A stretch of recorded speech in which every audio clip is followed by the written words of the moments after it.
जब बच्चों के मानसिक स्वास्थ्य के बारे में बात आए तो पेरेंट्स के बहुत सारे सवाल रहते हैं। मैंने कुछ हफ्तों पहले एक वीडियो बनाया था जहां पे मैंने बात की थी कि जो साइकियाट्रिक ट्रीटमेंट रहता है बच्चों का, उसका प्रोसेस क्या होता है और पेरेंट्स को क्या एक्सपेक्टेशन रखनी चाहिए।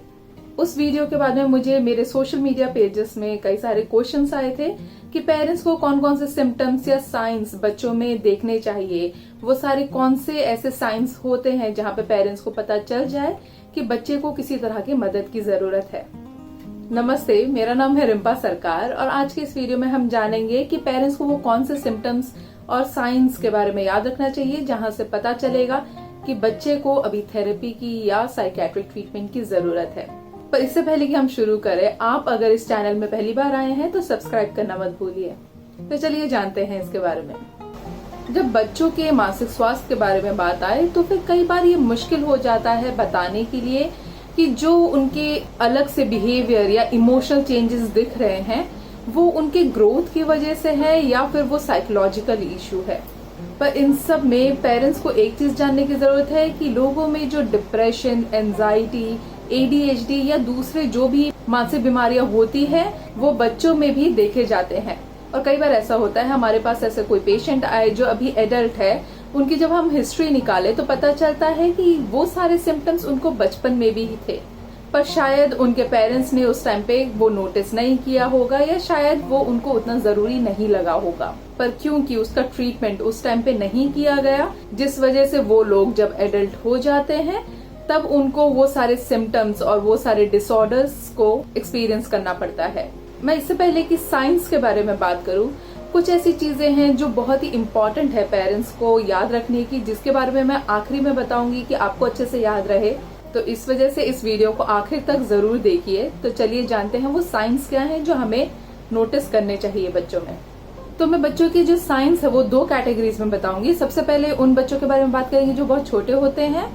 तो शायद आपको उनमें टेम्पर टेंट्रम दिखे, वो अचानक से बहुत ज्यादा टेम्पर टेंट्रम दिखाने लगे हैं, इरिटेट होने लगे हैं, या फिर वो आपसे बात करने लगे हैं कि उनको बहुत ज्यादा डर लगता है, वो चिंता करते हैं चीजों को लेके। या फिर ये भी हो सकता है कि बच्चा आपसे ये बोले कि उनको बहुत दर्द होता है पेट में, या फिर हेडेक या फिर नेक एक, और आप जब मेडिकल टेस्ट कराएं तो उसमें कोई आपको रीजन ही ना मिले। या फिर ये भी हो सकता है कि बच्चा हमेशा ही हिलता रहता है, वो एक जगह पे टिकता नहीं है, भागता दौड़ता रहता है। पर अगर वही बच्चा वीडियो देखे या वीडियो गेम देखे तो फिर वो एक ही जगह पे बैठा रहेगा। या फिर बच्चे को बहुत ज्यादा नींद आ रही है या बहुत कम नींद आ रही है, या उसको डरावने सपने आते हैं, या फिर वो दिन भर बहुत लेथार्जिक दिखता है या फिर बहुत स्लीपी दिखता है।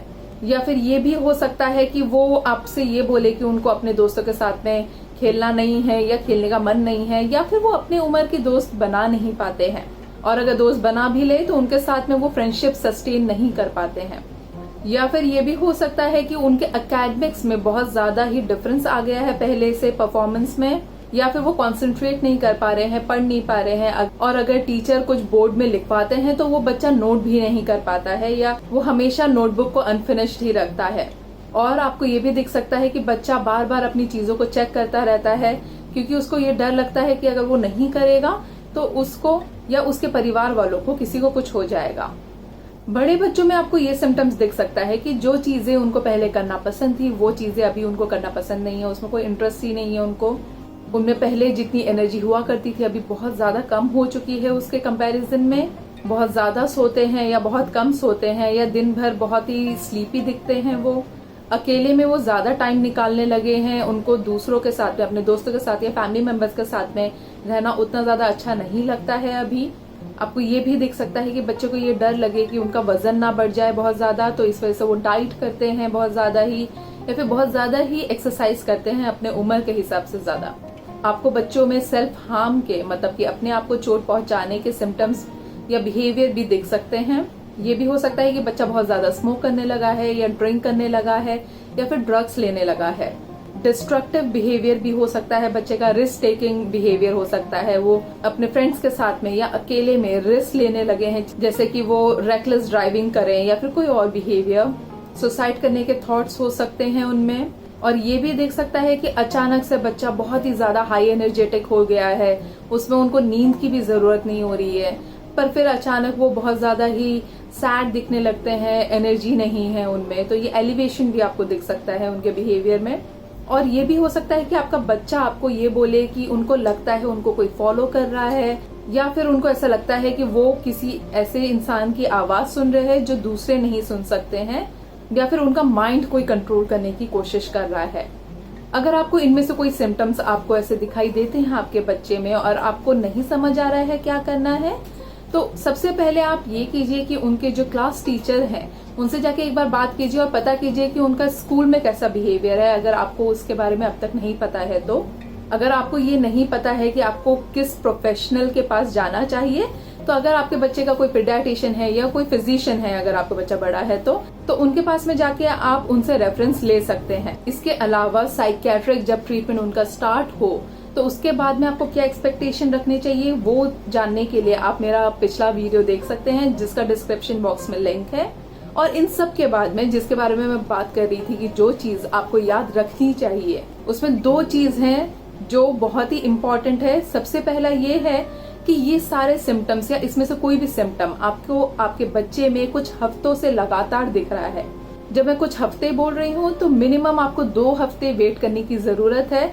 तो 2 हफ्ते तक लगातार आपको अगर ये सारे सिम्टम्स या इनमें से कोई भी सिम्टम आपके बच्चे में दिखता है तो आप जाके एक डॉक्टर को कंसल्ट करा लीजिए। और जो सेकंड पॉइंट है उसमें यह आता है कि ये सारे सिम्टम्स में जो मैंने आपको बताया सेल्फ हार्म और सुसाइड का, और इसके साथ में एक और है कि अगर आपको ऐसा लगे कि आपका बच्चा किसी को चोट पहुंचाना चाहता है, तो ये 3 जो सिम्टम्स हैं अगर आपको ये बच्चे में दिखाई दे तो आपको कुछ हफ्तों के लिए वेट करने की जरूरत नहीं है, आपको इमीडिएटली हेल्प लेने की जरूरत है। कई बार मैंने देखा है पेरेंट्स को ऐसा लगता है कि वो ये सोचते हैं कि ये सिर्फ एक फेज है, चले जाएगा बच्चे का, या फिर वो सीरियस नहीं है, या फिर वो अटेंशन सीख करने की कोशिश कर रहे हैं।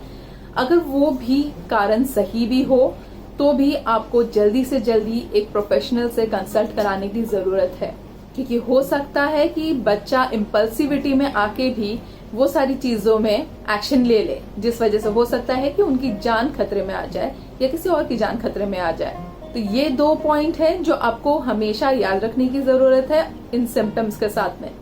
मैं आशा करती हूँ ये वीडियो आपको और आपके बच्चे को और दूसरों को किसी तरह से मदद कर पाएगा। अगर आपके पास में कोई टॉपिक है या कोई क्वेश्चन है मेंटल हेल्थ से रिलेटेड तो आप मुझे ईमेल कर सकते हैं। इस चैनल को सब्सक्राइब करना मत भूलिए। हम अगले हफ्ते फिर मिलेंगे एक नए वीडियो के साथ में। तब तक के लिए wish you a healthy mind and a happy life. Bye bye.